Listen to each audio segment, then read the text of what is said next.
Hey guys, welcome to the channel. This is my 2024 BMW M2, and in this video I want to give you guys a kind of a tutorial or some information on the drive modes, how the M traction control works, how the different M modes work, the M1, M2 modes. This is an M2, but this should be standard for all of the M cars for the most part, as long as you have like the M traction control and stuff. Some M cars are a little different because they don't have the 10 stages of traction control. They just have DSC off and MDM mode, so that's a little different. But this video is going to be for all the people that have iDrive 8 with the M traction control and then also the 8-speed automatic transmission. But let's go ahead and hop inside here and get started. All right guys, we are inside my 2024 BMW M2. Like I said, this video will be mainly focused for people that have the 8-speed Steptronic automatic transmission and for people that have the iDrive 8. So all M2s, they come standard with iDrive 8. All M2s come standard with the modes on the transmission if you get the 8-speed auto, and all M2s come standard with the M traction control as well.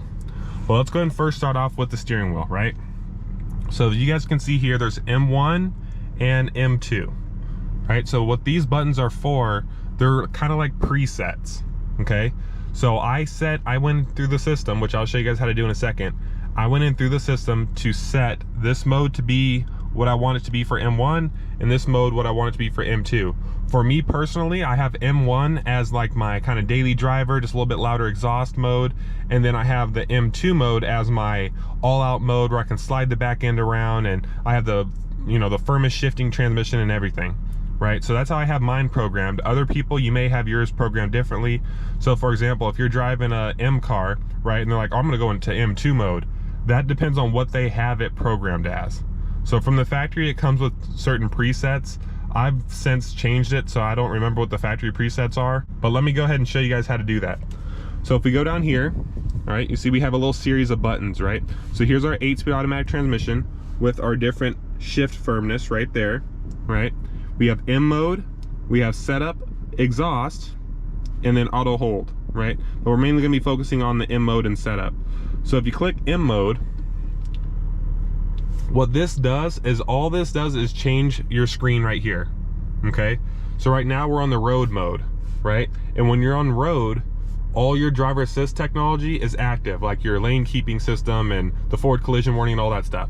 If we use our dial here, it'll go to sport mode. You can see here, it turns off the safety, some of the safety features. It changes our screen to this one now. So you can see we have the estimated horsepower and torque over there.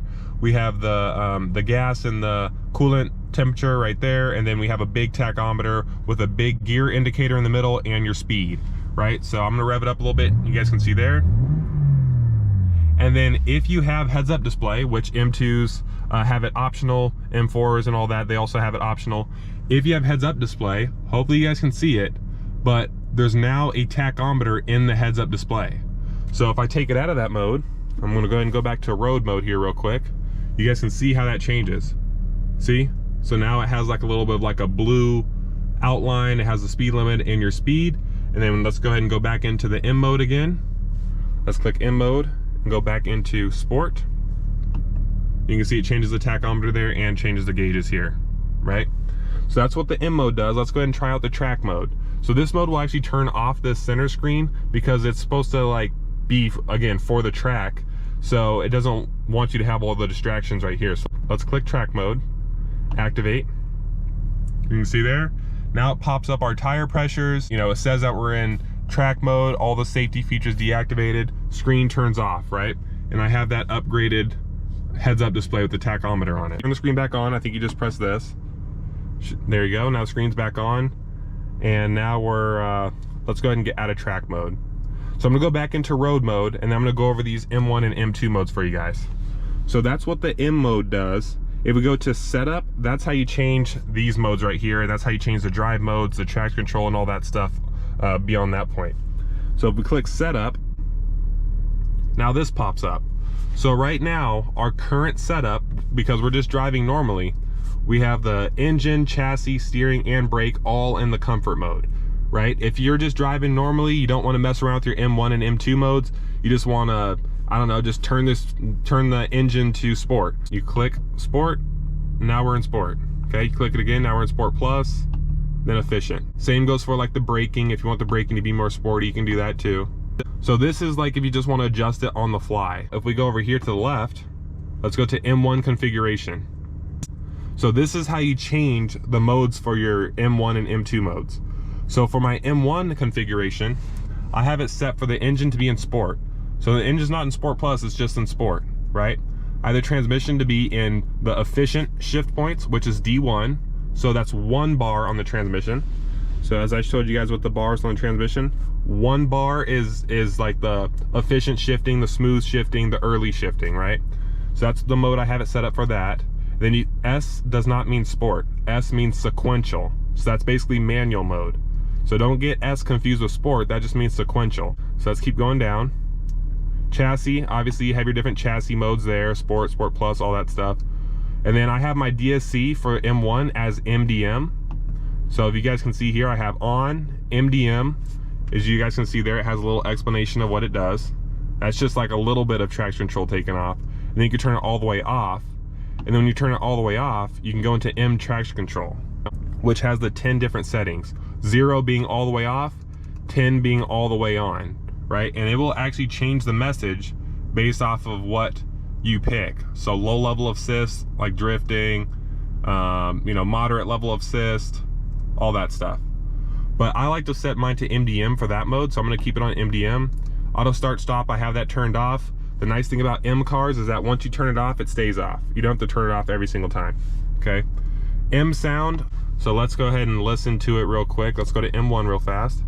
Okay, we're in M1, let's listen. Okay, you can hear the car. Now let's turn off the M sound.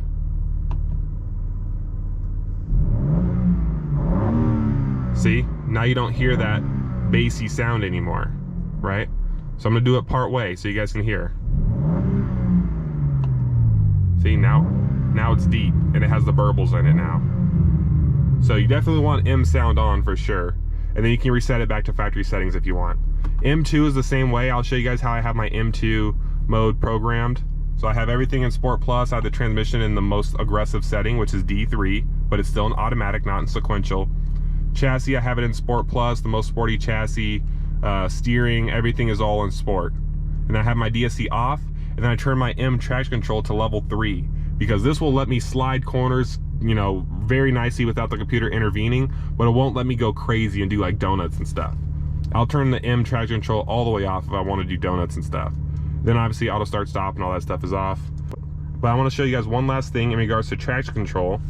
So if we click down here, so I'm gonna go back into normal mode. There we go, now we're not in M1, M2, nothing.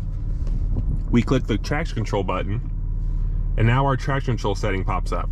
So again, like I said, you have DSC on, which is everything on, MDM mode, right? And then you have DSC off. So if you just wanna go ahead and slide around the car, you can turn DSC off, and then once you turn it off, you have the setting to click your drift analyzer and your M traction control setup. So if we click the drift analyzer, you can see here it says make sure you use it on a, you know, track or whatever. Let's activate it. So you can see there we have all of our information there. You see my best drift was rated at like a 2.5, I guess. You can go to M traction control right here. You can adjust it all the way down to off, just like that. And then so this is activated. So this means that as soon as you start sliding the car, it will start tracking your performance and how good of a slide you do. Right, so that's the M traction control right there. Let's go back into that screen, which is DSC off. And now let's go to traction control setup. So now we're back to this screen, which is the same button as this. So now, if you want to do donuts in your car without going into M2 or M1 or whatever, all you have to do is click the setup screen or the traction control and go into it that way. You click traction control, turn it all the way off, and just make sure your engine is in Sport Plus. Because I've tried it before to where the traction control is all the way off, but the engine is still inefficient, and it won't let you slide the car around. It'll still cut in even though it says that it's off. So you want to be in Sport Plus with traction control all the way off if you want to do like donuts and stuff like that. Next part of the video, I want to explain to you guys the transmission and also how to use the paddle shifters and stuff correctly. So let's get out onto the road. I hope you guys enjoyed this video. I hope you found it very informative.